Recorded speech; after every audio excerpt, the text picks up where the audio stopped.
je crois que je leur répondrais qu'il ne faut pas parler de capacité ou d'incapacité à écrire. Écrire, d'abord, c'est une envie. Ensuite, très vite, ça devient une nécessité. Et tout à coup, c'est une urgence. Une urgence à écrire. D'ailleurs, dans ces moments d'écriture, il y a quelque chose qui me dépasse. C'est comme si l'écriture s'emparait de moi et mettait entre parenthèses tout le reste de ma vie. C'est comme si je n'étais là que pour répondre à cette urgence. Cette urgence à donner vie à des personnages, cette urgence à façonner un monde, à mettre des mots et les bons mots sur une histoire.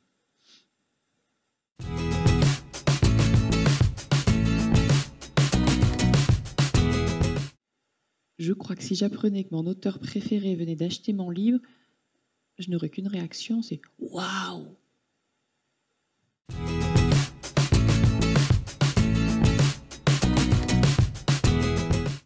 Alors, entre la naissance de l'idée et l'envoi de mon manuscrit, il s'est écoulé un temps long, un temps très long, mais un temps nécessaire.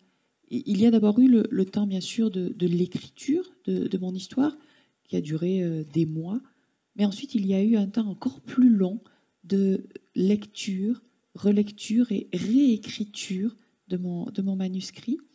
Alors, dans un premier temps, pour essayer, pour tenter de parfaire mon texte et mes personnages, mais après, ce temps-là de lecture et réécriture, c'était un temps nécessaire pour essayer de me détacher de mon manuscrit. C'était comme si j'étais pendant un temps habitée par mes personnages, par mon histoire. Et il m'a fallu, je crois, plusieurs mois avant de parvenir à m'en défaire et à l'envoyer à une maison d'édition. Et lorsque je l'ai envoyé à la maison d'édition de la Châtaigneraie, j'ai compris qu'il se passait quelque chose entre mes mots, mon histoire, mes personnages et cette maison d'édition. C'était comme une espèce d'alchimie, une belle rencontre. Et là, j'étais rassurée.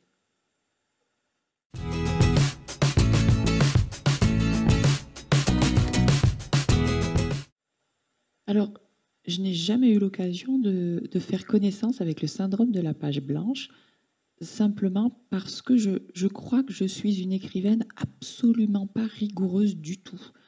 Je suis incapable de m'imposer des moments d'écriture. Je suis incapable de me dire, chaque jour, je vais écrire de telle heure à telle heure. Je ne peux écrire que si j'ai quelque chose à écrire, que s'il y a cette espèce d'urgence qui m'empêche de faire autre chose qu'écrire. Et en même temps, je pense que je ne prends pas de risque en fonctionnant ainsi, et c'est peut-être une façon de me protéger de ce potentiel syndrome de la page blanche.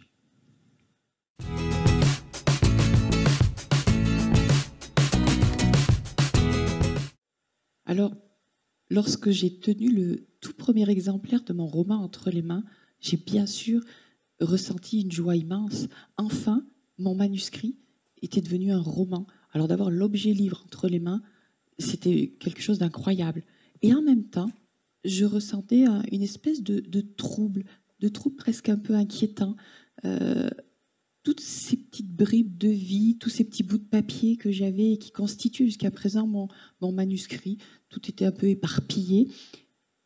D'un coup, ça formait un tout, mais un tout immuable, un tout sur lequel je ne pouvais plus rien. Je ne pouvais plus rien changer. Et ça, il y avait un petit côté, un petit côté inquiétant.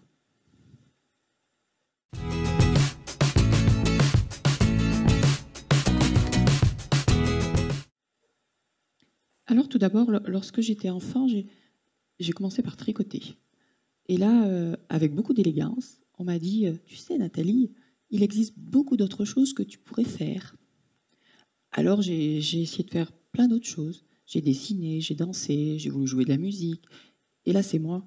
C'est moi, à chaque fois, je me disais « Tu sais, Nathalie, il existe peut-être beaucoup d'autres choses que tu pourrais faire. » Mais jamais il ne m'était venu à l'esprit d'écrire. En fait, depuis que je suis enfant, j'aime me raconter des histoires. J'aime inventer des univers, des personnages. D'ailleurs, quand j'étais enfant, moi, le Père Noël, il était beaucoup plus rock'n'roll que le Père Noël dont on me parlait.